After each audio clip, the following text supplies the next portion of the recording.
Perkenalkan nama saya Nathanael Hartonang. Saya dari kelas MI 1E. Saya akan menjelaskan tentang logika posisi dan tabel kebenaran. Nah, apa itu posisi? Posisi adalah pernyataan deklaratif yang memiliki nilai kebenaran, yaitu bisa menilai benar atau salah, tetapi tidak bisa sekaligus untuk keduanya. Contohnya itu 25 adalah kuadrat dari 5, itu sama dengan benar. Contoh yang kedua itu pernyataan baju itu berwarna merah. Yang ketiga itu 10 adalah bilangan prima. Itu salah ya. Yang kedua itu jenis operasi logika. Simbol-simbol logika itu ada 6, yaitu PQR itu proposisi, pernyataan dasar. Yang kedua itu P, negasi atau kebalikan dari P. Ketiga itu P garis atas Q, itu konjungsi atau P dan Q. Yang keempat itu P atau Q atau disebut disjungsi. Yang kelima itu P, jika P maka Q, itu disebut dengan implikasi. Yang keenam itu P jika dan hanya jika Q, itu disebut dengan biimplikasi. Nah, selanjutnya itu tabel kebenaran. Apa sih tabel kebenaran? Tabel kebenaran itu merupakan tabel yang digunakan untuk nilai kebenaran dari suatu proposisi kompleks. Nah, apa itu jenis-jenis operasi logika? Yang pertama kita bahas negasi atau kebalikan dari P. Negasi itu adalah kebalikan dari suatu proposisi. Jika sebuah pernyataan itu benar, maka hasilnya pun juga salah dan sebaliknya. Contoh itu, P jika Budi sedang lari, maka Budi tidak lari. Kesimpulannya itu Budi tidak sedang lari. Yang kedua itu, jika Budi tidak lari, maka Budi itu sedang lari. Kesimpulannya itu janji ditepati. Yang kedua itu konjungsi atau P dan Q. Apa itu konjungsi? Konjungsi itu adalah penggabungan dua pernyataan dengan kata hubung dan. Konjungsi itu bernilai benar jika keduanya itu benar-benar saling benar. Contohnya itu Ani membaca buku dan Ani mendengarkan musik. Kesimpulannya ya janji ditepati. Yang kedua, Ani membaca buku dan Ani tidak mendengarkan musik. Kesimpulan itu janji tidak ditepati karena keduanya tidak saling bersamaan. Yang ketiga itu Ani tidak membaca buku dan Ani mendengarkan musik.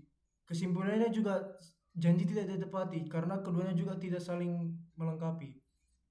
Yang keempat, Ani tidak membaca buku dan Ani tidak mendengarkan musik. Kesimpulannya ya janji tidak ditepati juga karena keduanya pun juga tidak termasuk. Nah, yang ketiga, disjungsi P atau Q. Disjungsi ini adalah penggabungan dua pernyataan dengan kata hubung atau. Disjungsi ini bernilai benar jika setidaknya satu pernyataan itu tersebut benar. Contohnya itu Rina pergi ke pasar atau Rina pergi ke sekolah. Kesimpulannya itu ya janji ditepati. Mereka saling berhubungan.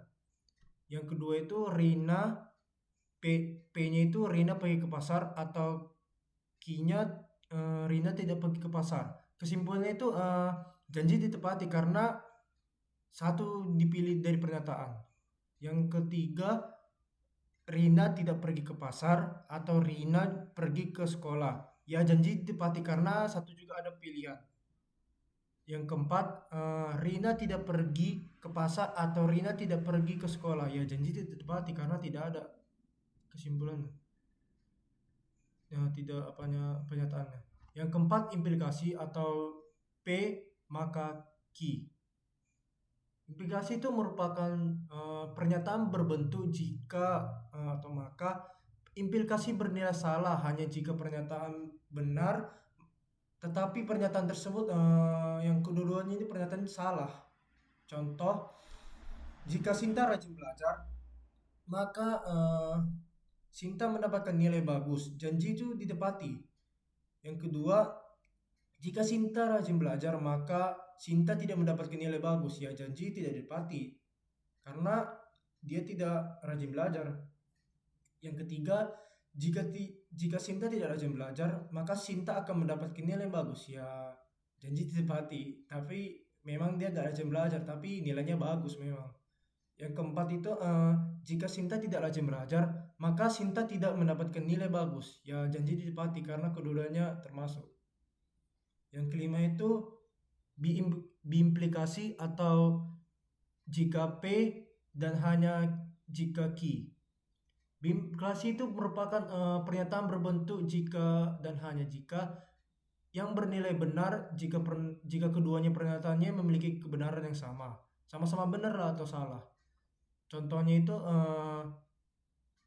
pernyataan P-nya tuh mahasiswa sudah bayar UKT jika dan hanya jika mahasiswa bisa mengisi KRS, ya ditepatilah pernyataan dua-duanya.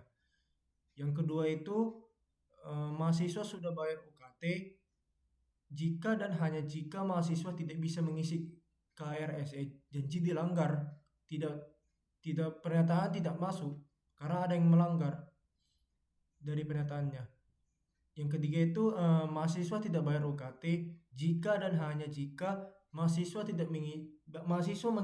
bisa mengisi KRS. Ya janji dilanggar karena UKT-nya tidak dibayar, maka ya memang bisa diisi memang, tapi nggak bisa dibayar UKT-nya. Yang keempat itu mahasiswa tidak bayar UKT jika dan hanya jika mahasiswa tidak mengisi KRS, ya jadi ditepati. Kesimpulannya, proposisi itu merupakan pernyataan yang bisa dinilai atau salah. Negasi itu kebalikannya dari pernyataan. Konjungsi itu benar hanya kalau keduanya itu benar. Disjungsi itu pernyataannya yang benar kalau minimal ada satu lah yang benar dari pernyataan itu. Implikasi itu pernyataannya salah kalau P-nya itu benar, maka Q-nya harus salah.